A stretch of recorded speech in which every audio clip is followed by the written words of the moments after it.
My basic process for hash browns on the Blackstone is this. Preheat the griddle to 375 to 400 degrees. Place down a generous amount of oil or butter, about 2 tablespoons. Toss with your oil and seasoning, then spread it out thin. Let it sit for 8 to 10 minutes. Don't touch them. Just sit there for 8 to 10 minutes until you see the edges start to get crispy and golden brown. Then you know they're ready to flip.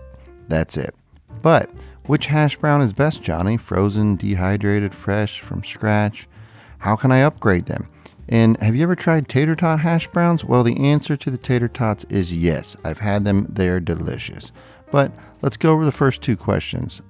What's the best type of hash brown? I'm going to go in reverse order of my preference, starting with scratch hash browns. They're fourth or last on the list. You got to peel and grate potatoes into a large bowl of water so they don't go brown. Then you drain and rinse them until the water runs clean. Squeeze out the excess water by hand and then press it between 2 towels. Fluff it, let it dry, then you do the whole process on the griddle at 375. I've done these about 3 times, and in my personal opinion, they're good, but they're just not worth the work. They are not that much better than the other versions to make me want to spend all morning strangling the life out of some potatoes.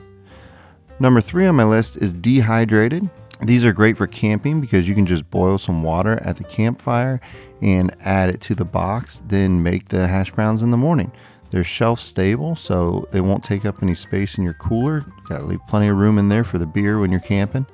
They also are nice because you can just pull out the amount you need. So if you're at home and you just want to do 1 serving, you can. If you're doing from scratch, you might end up with a bunch from a big potato, or if you're doing the ones in the bag from the cooler section, you also might end up with a lot of hash browns. Also, you can add some flavor when rehydrating them by using chicken broth, or I've heard of people putting dehydrated onions with the potatoes and then rehydrating everything together. Sounds like some great flavor to me. Number 2, which is almost tied for first. These 2 are really, really close. Number 2 is fresh. I think these are the best results and honestly just as good as scratch without the work. They're in the cooler section at my store by the lunch meat for now. I swear they've moved them on me 3 times in the last year. They're in the cooler section, then they're by the bacon and eggs, then they're by the raw food, then they're by the prepared food. So moral of the story is, if you don't see them, just ask somebody at your store. They still might be there. They're less prepped than the first 2, and like I said, I really like the results. Probably a better overall result than the first 2. Only downside, which I kind of went over already, is it's a large bag, and I'm really only cooking for my wife and I. My 4-year-old son's not going to eat any hash browns, so I either make the whole bag and have way too many, or I make half the bag and hopefully later that week remember to make them again or find something else to put them in. So that brings me to number 1, which is barely number 1, basically tied with that one, but it's frozen. These are not quite as good as the fresh ones, but they're really not that much worse. What makes them number 1 is the ability to just do whatever I need, the amount that I need. Now, the same can be said for the dehydrated ones. You can pull out what you need, but with these, I don't have to boil water. Granted, that's not a hard task, but I just don't want to add more steps to my morning when I'm making a big breakfast with bacon, eggs, hash browns on the griddle. So that's why these, I think, are the best. You can put them on the griddle frozen, and they will cook up fine. Same process as all the other ones that I went over. Or sometimes I'll get them out an hour early, or maybe half hour while I prep my food and let them defrost. That turns out well also. And I've also put them in the microwave to defrost for 30 seconds before going on the griddle, and that worked great. Overall, I think the defrosting doesn't necessarily get you better results. I felt like the taste was the same each time.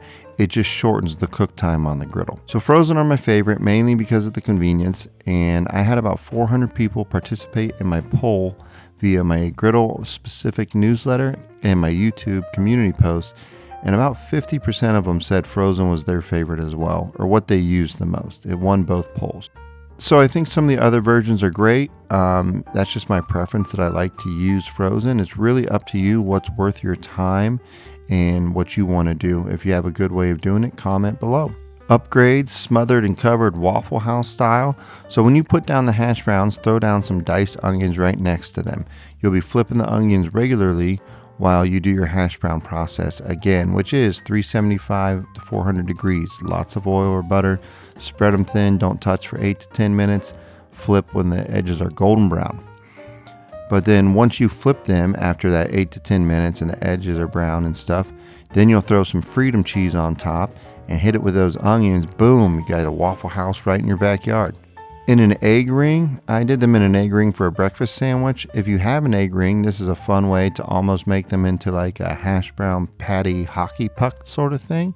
Same process. Don't be shy with the oil. Let them sit. Flip after 8 to 10. Get a nice crispy, perfectly round hash brown. Smash burger or steak weight. This is a great way to get more surface contact with the griddle, and it will cook them faster.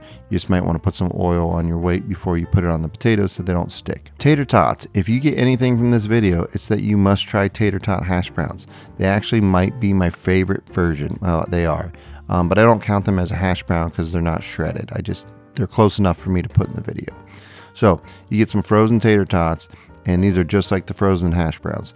You can put them on the griddle frozen, you can defrost them on the counter, or you can do the microwave.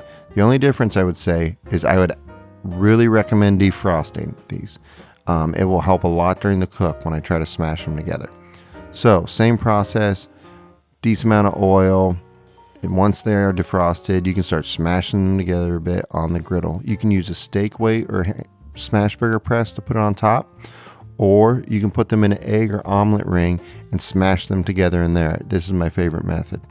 Now, you don't need to have these accessories to make these tater tots. You can just do it on your griddle. So I want you to know that you don't have to run out and buy accessories. I hate when videos are like, step 1, go buy something you don't have. So you don't need these. It's just an option of doing it. So then you're going to leave them alone for 8 to 10 minutes. Again, same process. Peek under until you see that crispy golden brown tot. Flip them over, and that's what I'm talking about. These are absolutely one of my favorite breakfast potatoes. And also the good thing about the frozen tots is they're already seasoned, pre-seasoned, so you don't really need to add anything. I hope this was helpful, and I know I'm beating a dead horse, but for the last time, it is 375 to 400 degrees, lots of oil or butter. Spread them thin and don't touch for 8 to 10 minutes. That's it. My full blog post is linked below on my website, which is all about griddling, johnnyburnett.com. If you need anything to know about griddling, it's on there.